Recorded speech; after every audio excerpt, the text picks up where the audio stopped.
As a first example, let us consider let xi be a sequence of IID random variables with common probability mass function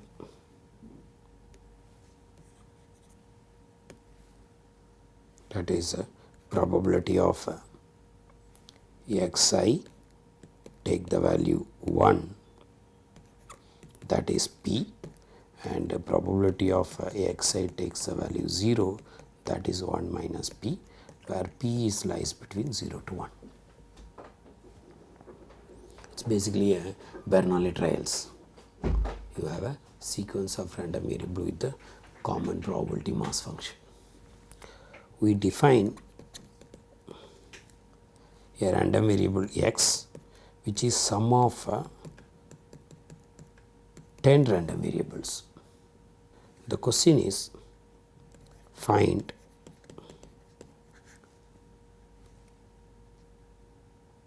for p is equal to 1 by 2, find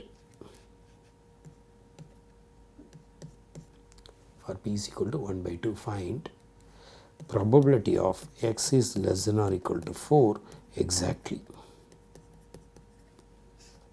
The second one,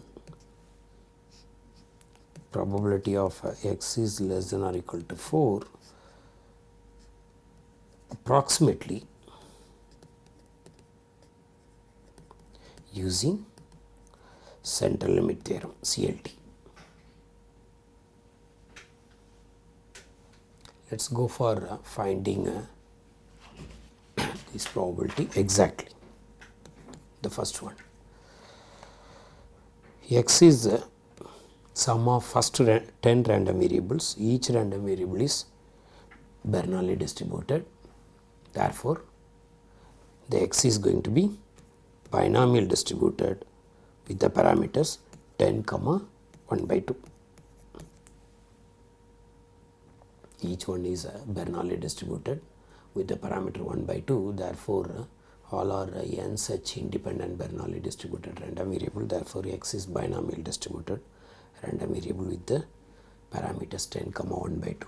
So, now you can find out the probability of x is less than or equal to 4, that is summation I is equal to 0 to 4 10 C I p power I 1 minus p power 10 minus I. If you do the simplification, you will get the answer 0.3770.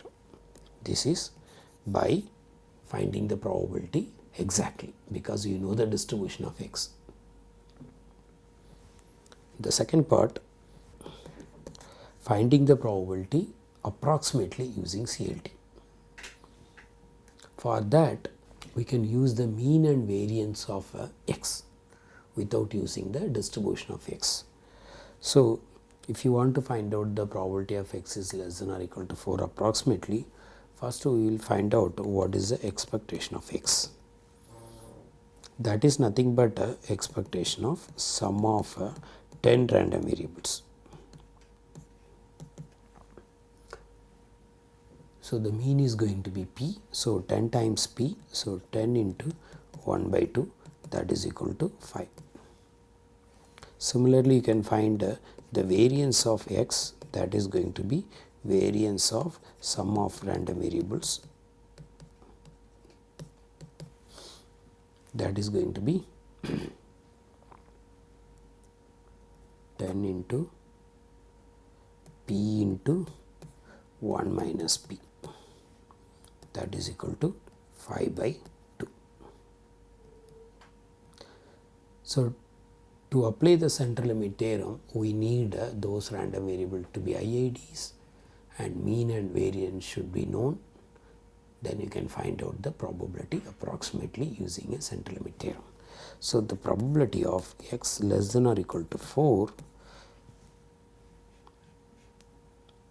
that is same as the probability of x minus mean is 5 divided by square root of variance, that is 5 by 12, that is less than or equal to 4 minus 5 divided by square root of 5 by 12.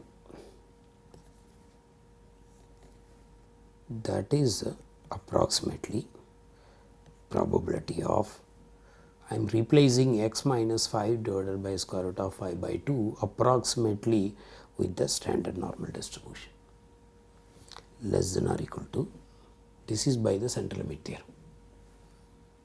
The first step, probability of x is less than or equal to 4, that is same as probability of x minus 5 divided by square root of 5 by 2, less than or equal to 4 minus 5 divided by square root of 5 by 2. After subtracting the mean and the standard deviation, that is approximately a standard normal. I am using this approximation symbol. That is less than or equal to 4 minus 5 divided by square root of 5 by 2, that is going to be minus 0.63.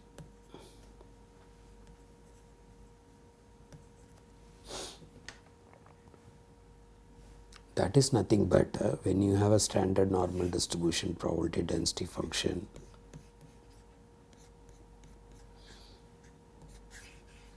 z is equal to 0 and this is the probability density function of z. So, minus 0.63 somewhere, suppose this is a point of minus 0.63. So, this probability, that is nothing but we make the notation psi of z is minus infinity to z 1 divided by square root of 2 pi e power minus t square by 2 dt. So, this is nothing but psi of minus 0.63. So, from the table one can find what is the psi of minus 0.63 when psi is defined in the form of minus infinity to z 1 divided by square root of 2 pi e power minus t square by 2. This value is going to be 0.2663. So, when you find out approximately probability of x is less than or equal to 4, that is approximately 0.2663 by using a central limit theorem, whereas by getting the exact value you are getting 0.3770. You are getting exact answer because you know the distribution of this random variable x.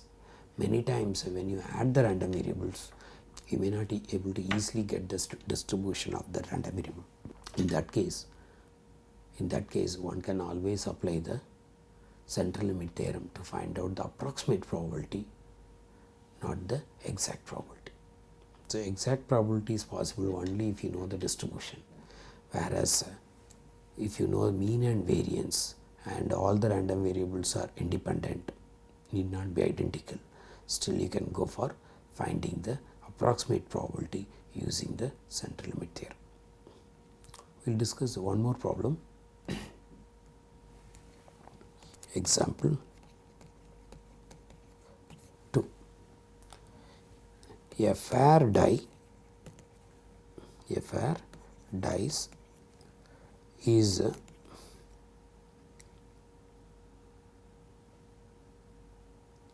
rolled 1000 times. The question is, find the probability,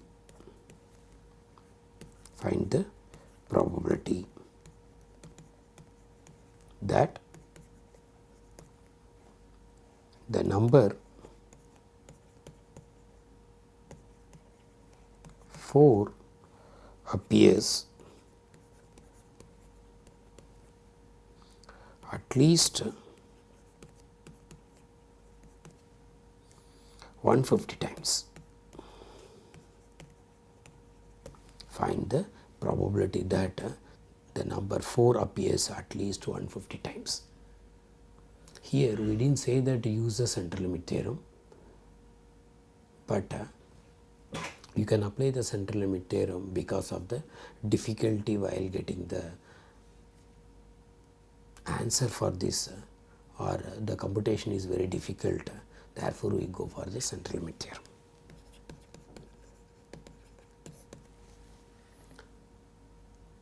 Let x denotes the number of times the number 4 is obtained,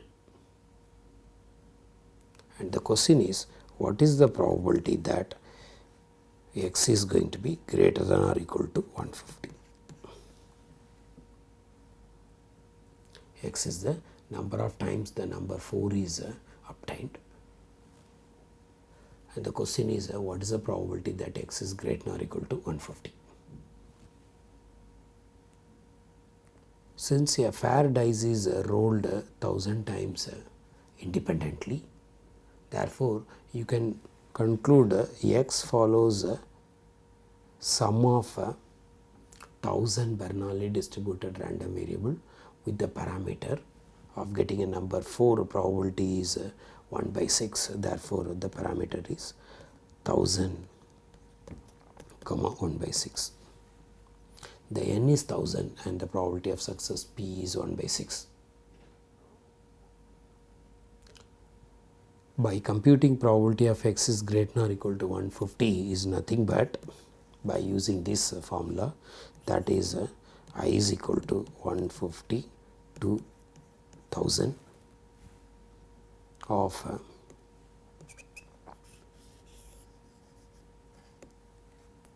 1000 Ci 1 by 6 power I 5 by 6 power 1000 minus I.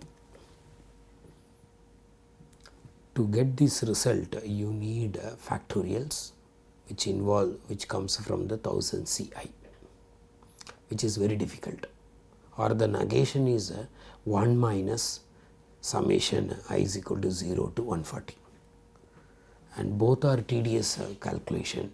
Therefore we are going for getting the approximate probability instead of exact probability. That means we won't use the binomial distribution for the random variable x, whereas we will use only the mean and variance of the random variable x, not the distribution, because if you use the distribution you can get the exact probability, but computationally it is not feasible. So we apply the central limit theorem,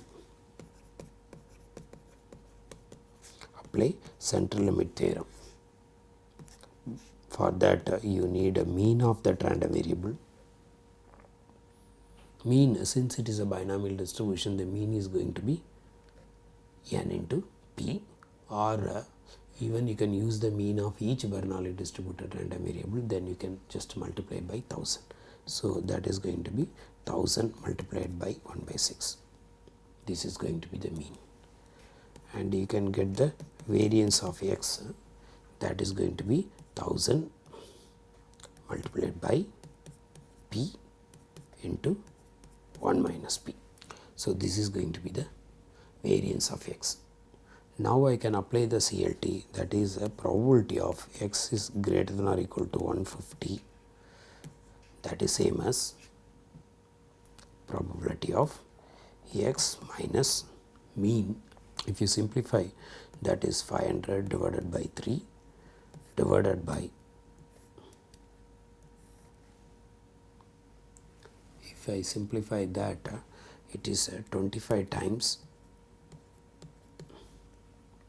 square root of 2 divided by 3 greater than or equal to 150 minus 500 divided by 3 divided by 25 times square root of 2 by 3.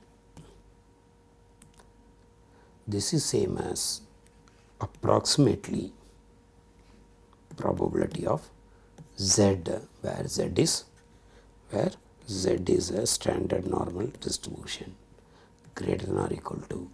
So this quantity is minus 1.414, that is same as 1 minus psi of minus 1.414, where the psi is defined in the same way in the earlier problem. So, if you see the table for the psi of 1.414, you will get the answer, that is 1 minus 0.07864. So, this is 0.9213. In this problem, we are not able to get the exact probability even though we know the distribution. Even though we know the distribution of x is binomial distribution, computationally it is not possible, but by applying the central limit theorem, we are able to find out the probability of x is greater than or equal to 150. That is the advantage with the central limit theorem. As long as at least a second order moment exists and the random variables are independent, need not be identical, and sum of random variable for larger n approximately a normal distribution. In other words, sum of random variables, their mean divided by the standard deviation will be approximately standard normal distribution by using central limit theorem. So, with this we are completing this module of limiting distributions with the 3 lectures. First lecture is modes of convergence, second one is law of large numbers. In that we discuss the weak law as well as the strong law of large numbers. Then finally we discuss the central limit theorem with the proof and 2 examples.